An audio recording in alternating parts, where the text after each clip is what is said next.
Let's think about how we interpret the miracle accounts that we find in Mark's Gospel.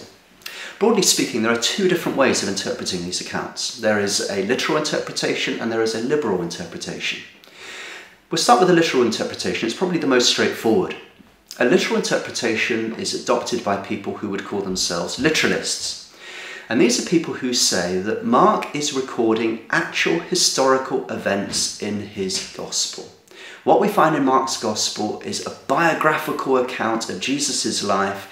When we read about these miracle events, these are events that actually occurred in history. So if you were to create a time machine and go back in time 2,000 years and you happen to be present at the right place and the right time, you would have witnessed exactly what Jesus' disciples saw. You would have seen Jesus walk on water. You would have seen him rebuke a storm and it would be immediately calmed. You would have seen Jesus multiply a boy's picnic. Literalists say that these miracle accounts point to Jesus' unique identity as God's Son. Mark himself, in the opening line of his Gospel, says that he's wanting to convince us, his readers, that Jesus is God's Son. So when Jesus speaks, there is a sense in which God is speaking. When Jesus acts, at that moment, God is acting. Jesus possesses the authority and the power of God, and that's what's evidenced in the miracles. A liberal interpretation is quite different.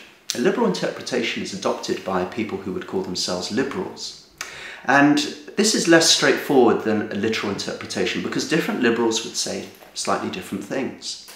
Some liberals would say, well, we live in the 21st century now. We are rational, enlightened, scientifically literate human beings. We can't possibly be expected to believe that these miracle accounts actually happened in the way that Mark documents them. We know that you can't multiply food out of nothing. We know that you can't speak and immediately still a storm. We know that you can't walk on water. There must be some other explanation.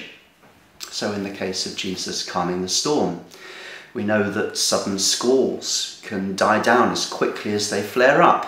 Perhaps purely by coincidence, this storm stilled at the very moment that Jesus spoke to it.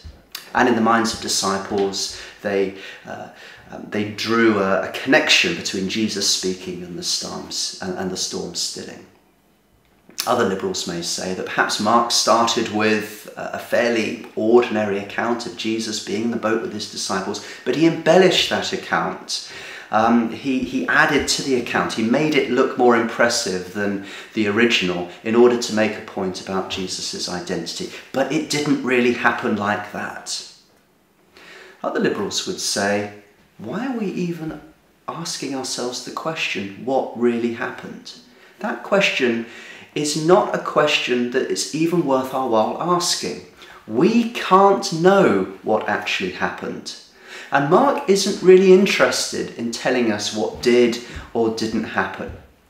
Rather than taking these miracle accounts as narratives concerning a particular point in history, let's consider what insights these accounts give us into what Jesus can do in a person's life today.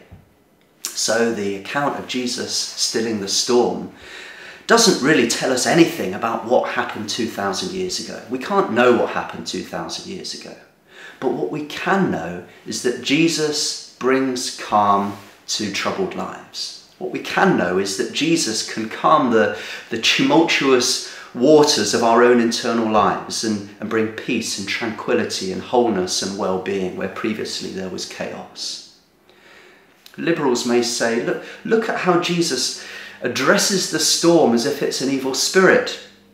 And in the first century Jewish imagination, there was certainly a connection between the chaotic waters and the chaos of evil. Perhaps the insight that we glean from this miracle account is that Jesus triumphs over evil. And so Jesus gives us the promise that evil in our own lives can be defeated if we put our trust in him.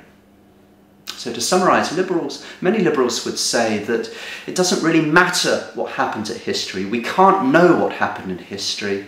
The miracle accounts are presented to us in Mark's Gospel so that we can understand what Jesus can do in a person's life today.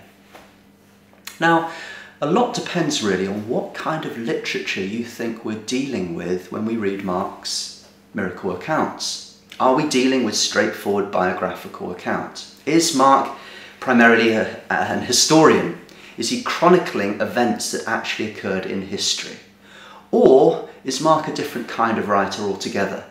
Is he a theologian? He's not concerned with documenting historical events. He's got a different agenda. He's wanting to present to us an argument. He's wanting us to accept his case for who Jesus is.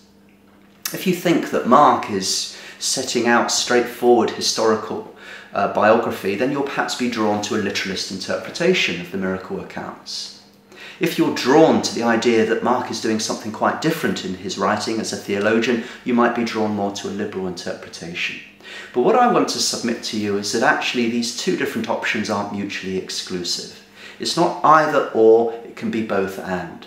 It's perfectly possible to believe that Mark is setting out a biographical account of Jesus' life, but he's doing so as a theologian. He's not interested in putting things in exactly the order in which they happen in Jesus' life. He's using a narrative account of Jesus' life in order to give us deep insights into what kind of man Jesus was and is.